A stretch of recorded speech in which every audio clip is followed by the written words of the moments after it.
young scientists. Have a wonderful day. Welcome to this amazing journey where the quest for truth continues.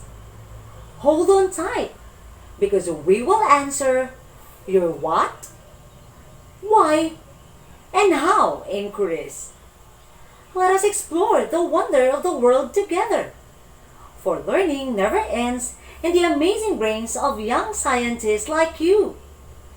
Allow me to take you wherever your imagination takes you. This is your science teacher, Teacher Karenn May, your guide in exploring and discovering the world around us.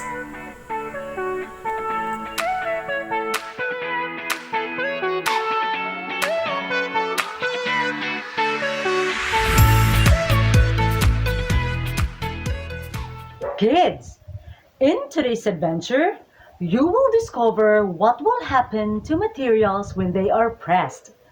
So, what are you waiting for? Prepare your self-learning module, pen, and paper.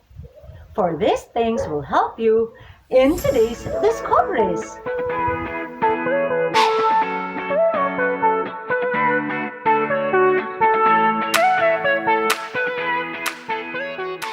We will focus on the changes that occur when solid materials are pressed. It is essential to understand this lesson in order to benefit from the unique properties of particular solid materials. More significantly, this lesson will remind us to be cautious while dealing with other objects that should not be pressed since they may cause injury. Let us take this opportunity to play a game entitled Bent of Wheel to learn more about pressing. In this activity, the learner will spin the wheel 3 times. They will discuss if the chosen word materials can be bent or not. Come on, let's start spinning the wheel.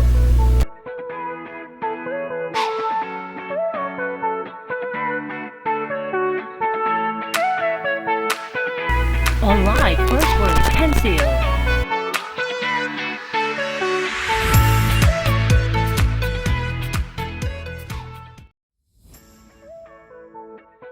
Second word, plastic straw.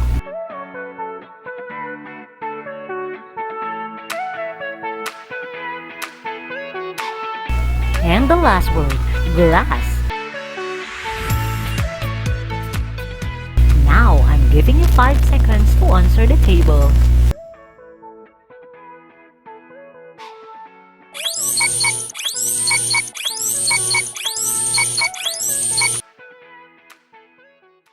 Very good, children. Pencil and glass do not bend because if you do, it can possibly break the materials or can injure you.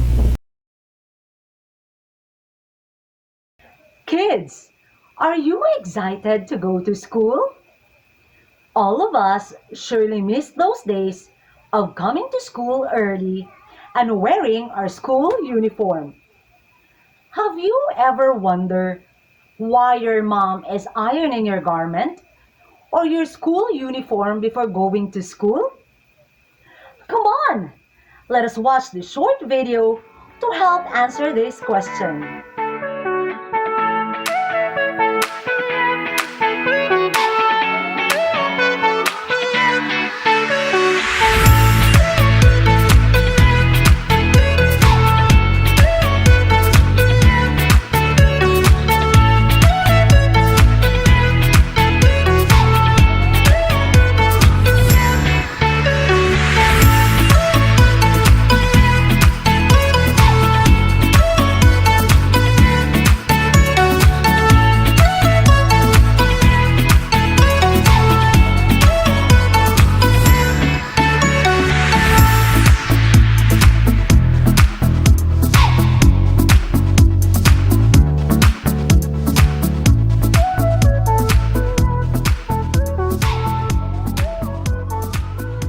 The difficulty with washing clothes is that they become wrinkled.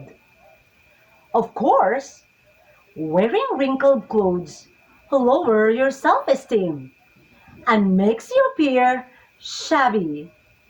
As a result, sending the clothes to be ironed is the best option. In reality, one of the advantages of ironing clothes is that it helps to reduce shrinking after cleaning. The material stretches while the clothing pressed, allowing you to wear them comfortably. In our past lesson, we have learned the different characteristic or properties of solid. Let us refresh our prior knowledge by doing this activity.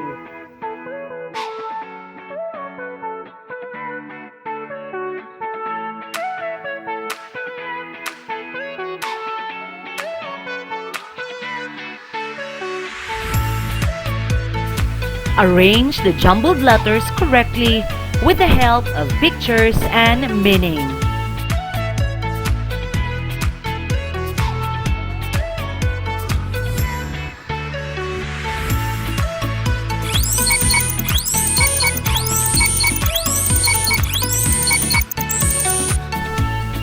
If your answer is size, texture, shape, and press, you are correct.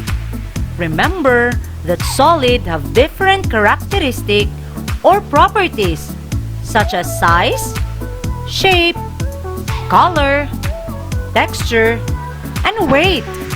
Young scientist, are you excited to discover different materials found in your home? Join me as I investigate what happened to other materials when they are pressed. Reminders to the parent or guardian: guide your children while doing the various activity. Remind them to observe precautionary measures and to be careful in handling the materials while performing the activity.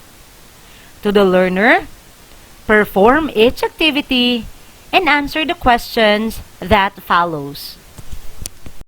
To perform this activity, we have here our science buddy, Eric.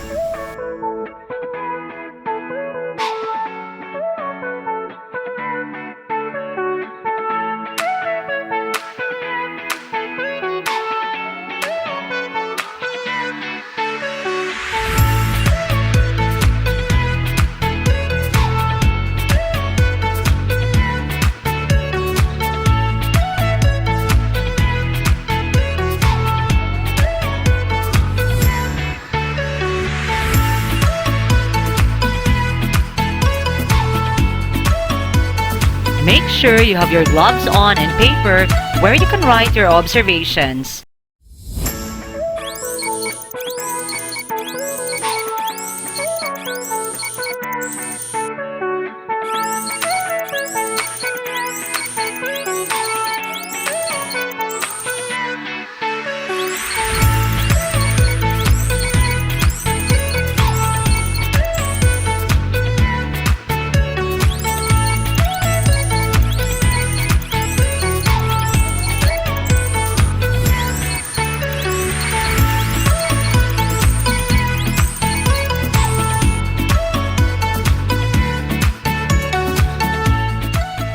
As you observed, when my body pressed the different solid materials, only the physical appearance changed, but no new material is formed.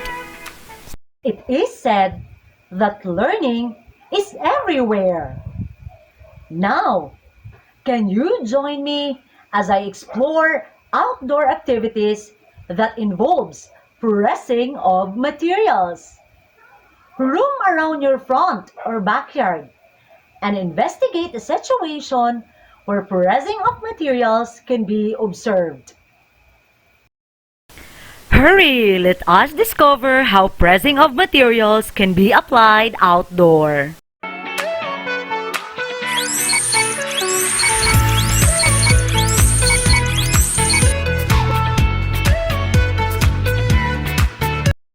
Perfect! These are just some of the different outdoor activities that involves pressing of materials, such as pressing the brake in driving a car, pressing the container of a hand sanitizer to disinfect your hands. Playing ball can also apply pressing. And lastly, planting a plant during this pandemic. Solid materials have definite shape and volume. They have different characteristics or properties such as size, shape, color, texture, and weight. Solid materials can be pressed.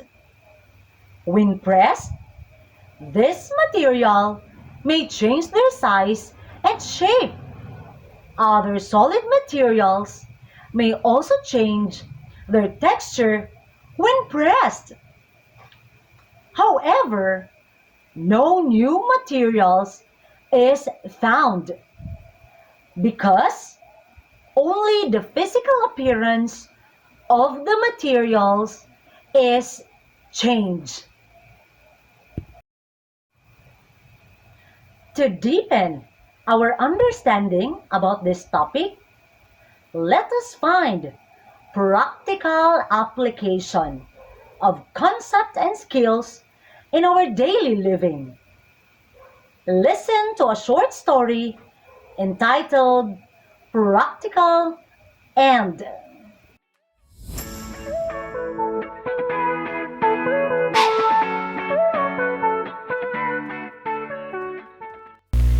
Your 1-year-old brother wants you to buy banana in the market.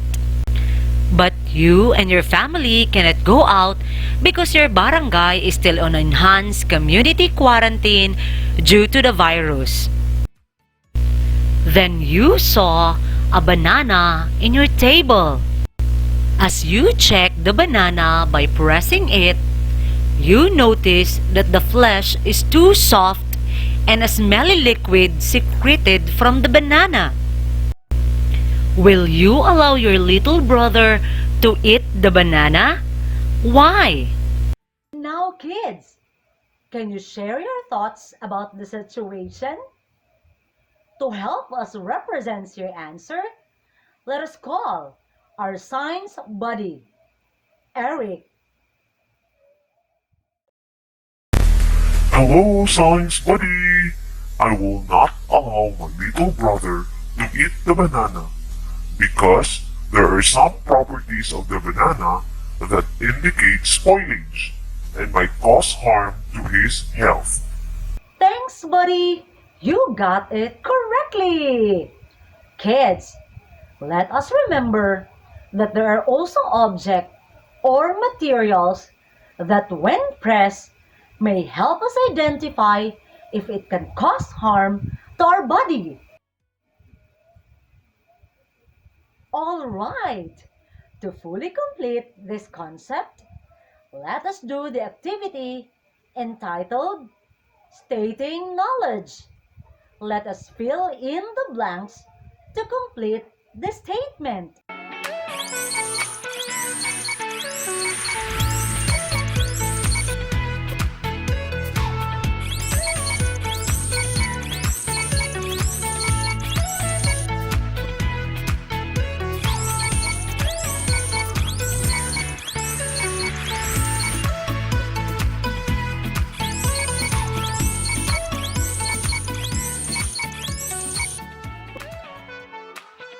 Fantastic!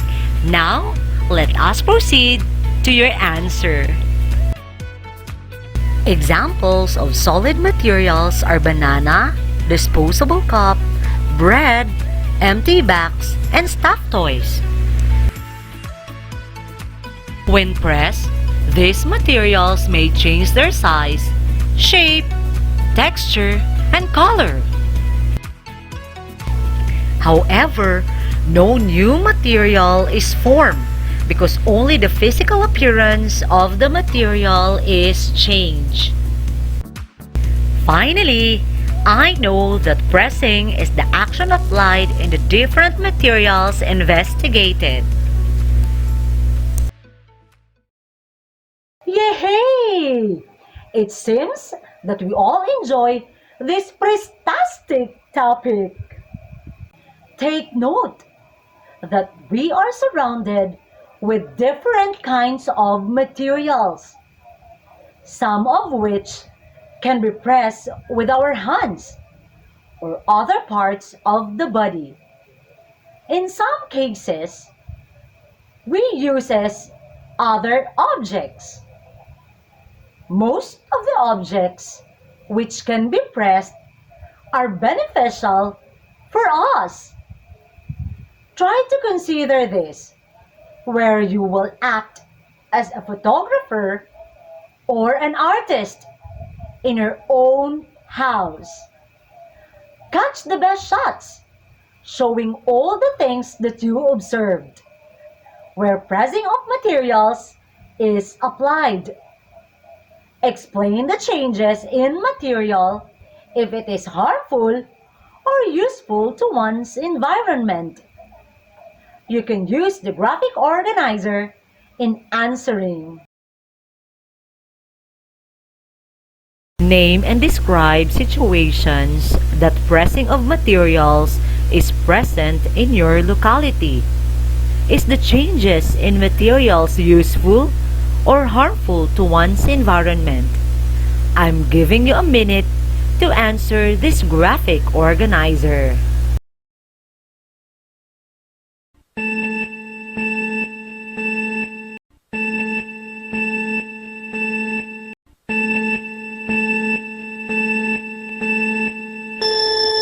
All right, we have some example here.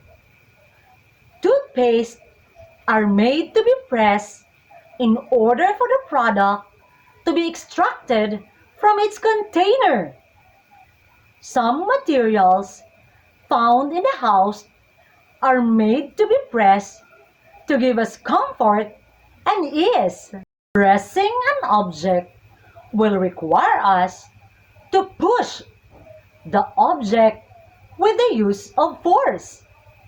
However, not all objects can be pressed, like knife or needle. Some are harmful when pressed. These are the sharp and pointed objects which can cause cuts or wounds once pressed into the skin. To know more about materials that can be pressed, let us do again another activity. All you need to do is to check the box if the materials can be pressed and mark X if it cannot.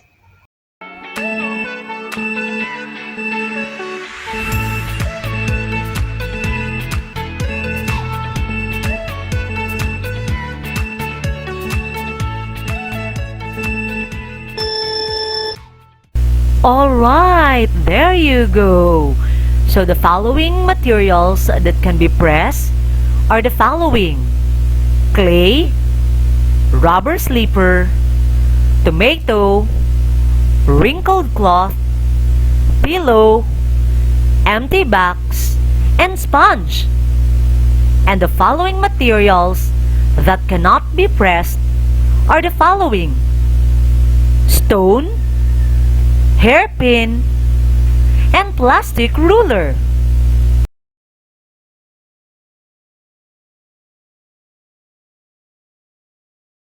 At home, try to continue this observation and find out what other situations would require us to press object with the use of force.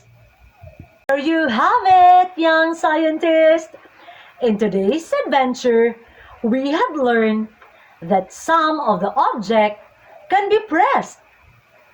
Remember that some solid materials are pressed for our own comfort.